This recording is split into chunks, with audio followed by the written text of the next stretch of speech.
అందరికీ నమస్కారం. శ్రీ విద్యాప్రసాద డివోషనల్ ఛానల్కి తిరిగి స్వాగతం.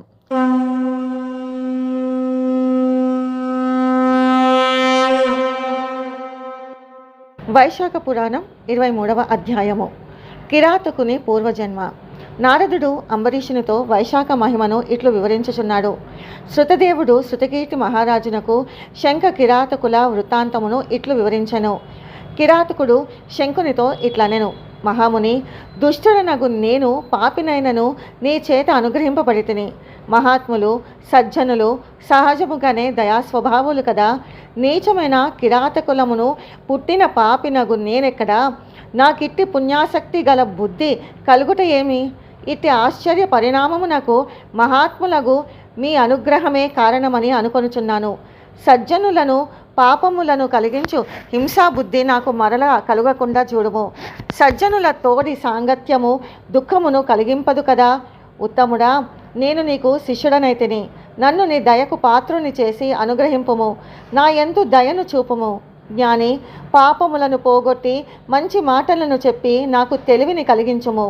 మంచివారు చెప్పిన మాటలచే సంసార సముద్రమును జీవులు తరింతురు కదా.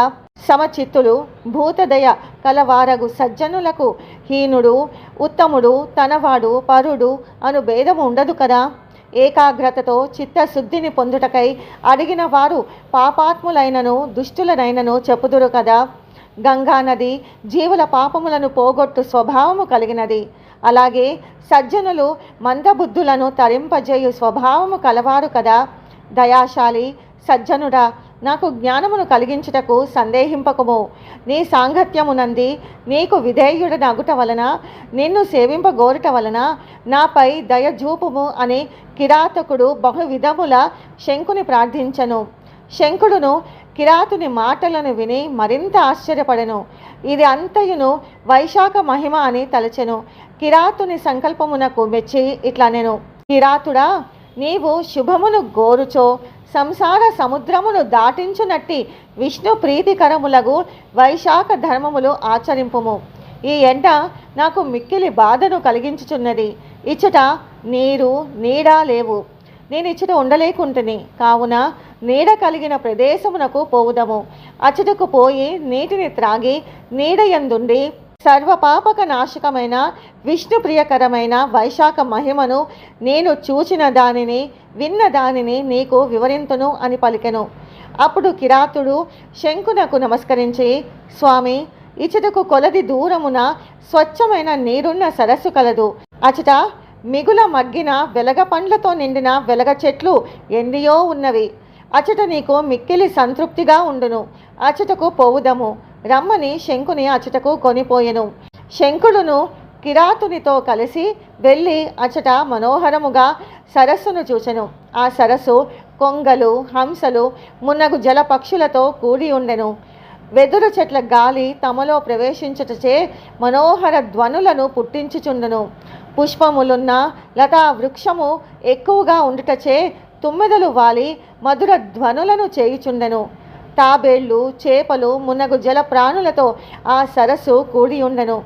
కలువలు తామరలు మున్నగు జల పుష్పములతో నిండి మనోహరమై ఉండెను. వివిధములుగా పక్షులు అచట వ్రాలి మధురముగా కిలకిల రావములను చేయుచుండెను. చెరువు గట్టున పొదరిండ్లు నీడనిచ్చు చెట్లు పుష్కలముగా ఉండెను. ఫల పుష్ప వృక్షములు నిండుగా మనోహరములై ఉండెను. అడవి జంతువులను అచట స్వేచ్ఛగా తిరుగుచుండెను. ఇట్టి మనోహరమైన సరస్సును చూచినంతనే శంకుని మనస్సు ప్రశాంతమయ్యెను. శరీరము సేద తీరినట్లయ్యెను. శంకుడు మనోహరముగా ఆ సరస్సున స్నానము చేసెను. పండ్లను శ్రీహరికి నివేదించి తాను కొన్నిటిని తిని మరి కొన్నిటిని ప్రసాదముగా కిరాతుకుని ఇచ్చెను. ప్రశాంతమగు మనస్సుతో ప్రసన్నమగు చిత్తముతో వ్యాధుని దయాదృష్టుల చూచి ఇట్లనెను: నాయనా కిరాత, ధర్మ తత్పర, నీకే ధర్మమును చెప్పవలెను. బహువిధములుగా ధర్మములు అనేకములున్నవి. వానిలో వైశాఖ మాస ధర్మములు సూక్ష్మములుగా అల్ప క్లేశ సాధ్యములుగా ఉన్నను అధిక ప్రయోజనమును కలిగించును. వాని ఆచరించిన సర్వ ప్రాణులకును ఇహికములు ఆయుష్మికములనగు శుభ లాభములు కలుగును. నీకే విధములుగా ధర్మములు కావలియును అడుగుమని పలికెను. అప్పుడు కిరాతుడు, స్వామి, అజ్ఞానాది పూర్ణమగు నిట్టి కిరాత జన్మ నాకేల కలిగెను? ఈ విషయము నాకు చెప్పదగినదని మీరు తలచినచో నాకు చెప్పగోరుదును అని అడిగెను. అప్పుడు శంకుడు కొంతకాలము ధ్యానమగ్నుడై ఉండి ఇట్లనెను. ఓయి, నీవు పూర్వము శాకాల నగరమున వసించు స్తంభుడను బ్రాహ్మణుడవు, శ్రీవత్స గోత్రుడవు, వేద శాస్త్రములను చదివిన పండితుడవు.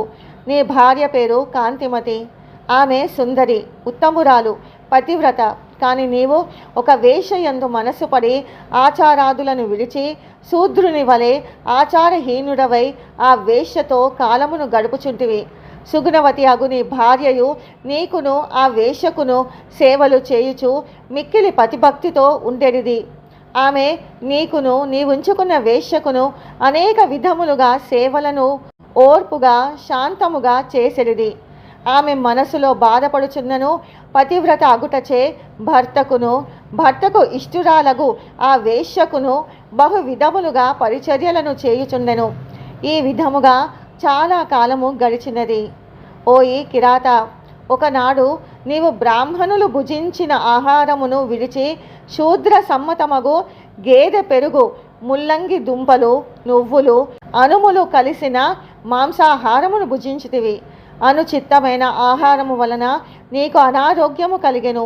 రోగిని ధనహీనుడవగు నిన్ను విడిచి ఆ వేశ్య మరొకనితో పోయెను. నీ భార్య మిక్కిలి ఓర్పుతో నీకు సేవ చేయుచుండెడిది. నీవును పశ్చాత్తాపపడితివి. మన్నింపుమని నీ భార్యను కోరితివి. నేను నీకేమీ చేయలేకపోతిని. అనుకూలవతి అగు భార్యను సుఖపెట్టలేని వాడు 10 జన్మలు నపుంసకుడై పుట్టును సుమా. నీ వంటి పతివ్రతను అవమానించిన నేను పెక్కు నీచ జన్మలు పొందును అని అనేక విధములుగా ఆమెతో పలికితివి. ఆమెయు, నాథా, నీవు ధైర్యము వహింపకుము, చేసిన దానికి సిగ్గుపడవలదు. నాకు మీపై కోపము లేదు. పూర్వజన్మలోని పాపములు బహు విధములుగా బాధించును. వానిని సహించిన వారు ఉత్తములు. నేనేదియో పాపమును పూర్వజన్మలో చేసియుందును, దాని ఫలం ఇదే అని నీకు ధైర్యమును చెప్పెను. నీవు ధనహీనుడవైనను పుట్టింటి వారి నుండి బంధువుల నుండి ధనమును తెప్పించుకొని నీకు సేవ చేయుచుండెను. నిన్ను శ్రీహరిగా భావించి గౌరవించినది. వ్యాధిగ్రస్తుడవైన నీకు బహు విధములుగా సేవలను ఏవగించుకొనక భక్తి శ్రద్ధలతో చేసినది. నిన్ను రక్షింపుడని దేవతలందరినీ ప్రార్థించినది. భర్తకు ఆరోగ్యము కలిగినచో చందికకు రక్తాన్నమును గేదె పెరుగుతో సమర్పింతునని గణేశునకు కుడుములను నివేదింతును. 10 శనివారములు ఉపవాసమును చేయుదును.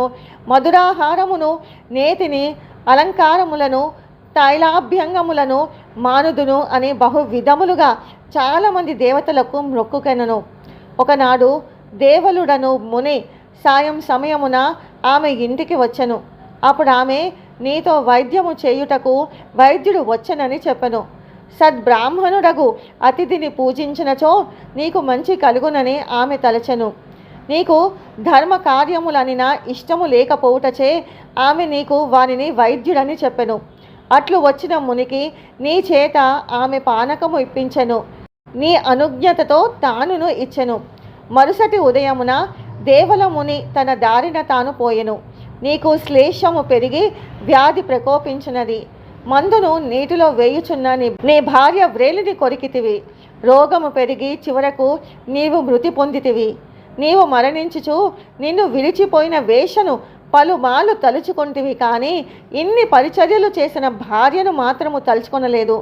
పతివ్రతగు నీ భార్య తన చేతి నగను అమ్మి ఆ డబ్బుతో నీకు అగ్ని సంస్కారమును చేసి తానును నిన్ను కౌగిలించుకొని అగ్ని ప్రవేశమును సహగమనము చేసెను.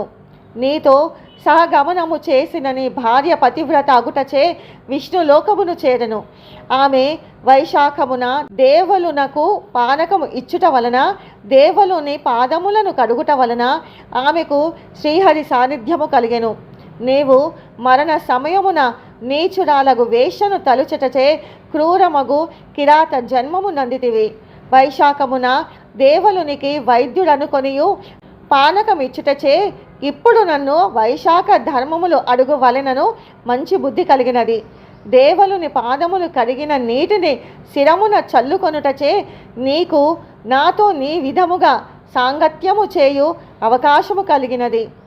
కిరాత, నీ పూర్వజన్మ విషయమును నేను దివ్య దృష్టితో తెలుసుకొనుటయు ప్రతి సంవత్సరము నేను వైశాఖ వ్రతము ఆచరించుట వలన కలిగినది. నీకు ఇంకను ఏమి తెలుసుకోవాలని ఉన్నదో దానిని అడుగుము, చెప్పెదను అని శంకుడు కిరాతునితో పలికెను అని శృతదేవుడు శృతకీర్తి మహారాజునకు చెప్పెను.